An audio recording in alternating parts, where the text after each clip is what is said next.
आप देख रहे हैं नेक्स्ट 9 न्यूज और मैं हूं आपके साथ दिनेश कुमार। महाराष्ट्र में राजनीतिक सियासी उठापटक लगातार देखने को मिल रही है। जिस तरीके से 2019 के विधानसभा चुनाव में बीजेपी और शिवसेना ने एक साथ मिलकर चुनाव लड़ा था, लेकिन उस वक्त बीजेपी और शिवसेना के बीच सीएम के फेस को लेकर काफी ठन गई थी, क्योंकि शिवसेना का दावा यही था कि 2014 में जिस वक्त चुनाव लड़ा गया था उस वक्त बीजेपी के खाते में मुख्यमंत्री की कुर्सी आई थी, तो 2019 में शिवसेना इसकी दावेदार है।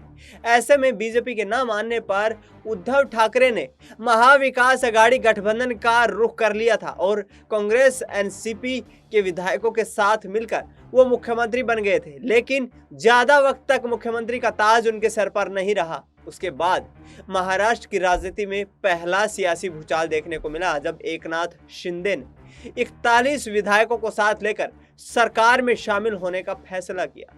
सरकार में शामिल होते ही एकनाथ शिंदे मुख्यमंत्री बन गए और मुख्यमंत्री बनने के बाद एकनाथ शिंदे ने लगातार शिवसेना का अस्तित्व पर अपना कब्जा दिखाना शुरू कर दिया। दोनों गुटों के बीच दो फाड़ हो गई।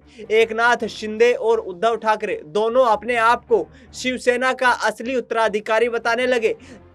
चीजें महाराष्ट्र तक जाती हैं। महाराष्ट्र में जो निर्वाचन आयोग है वो एकनाथ शिंदे को असली उत्तराधिकारी बता देता है, लेकिन सुप्रीम कोर्ट का रुख अब उद्धव ठाकरे ने किया है, क्योंकि कुछ वक्त पहले जिस प्रकार से उद्धव ठाकरे के द्वारा शिंदे गुट के 41 विधायकों की सदस्यता की अयोग्यता पर याचिका लगाई गई थी, उस याचिका पर सुनवाई करते हुए महाराष्ट्र विधानसभा स्पीकर राहुल नार्वेकर ने एकनाथ शिंदे को ही शिवसेना का असली उत्तराधिकारी बना दिया था। लेकिन अब उद्धव ठाकरे ने उस फैसले को चुनौती देते हुए सुप्रीम कोर्ट का रुख किया है।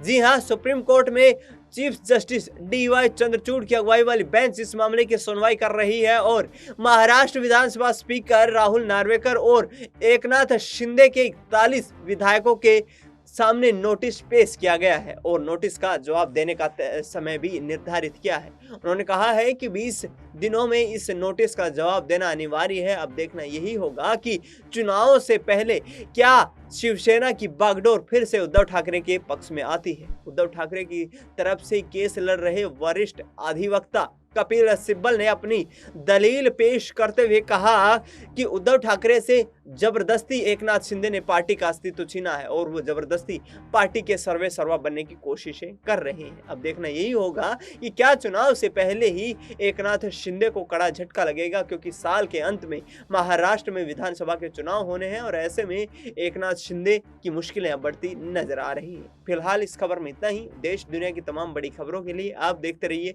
Next 9 news.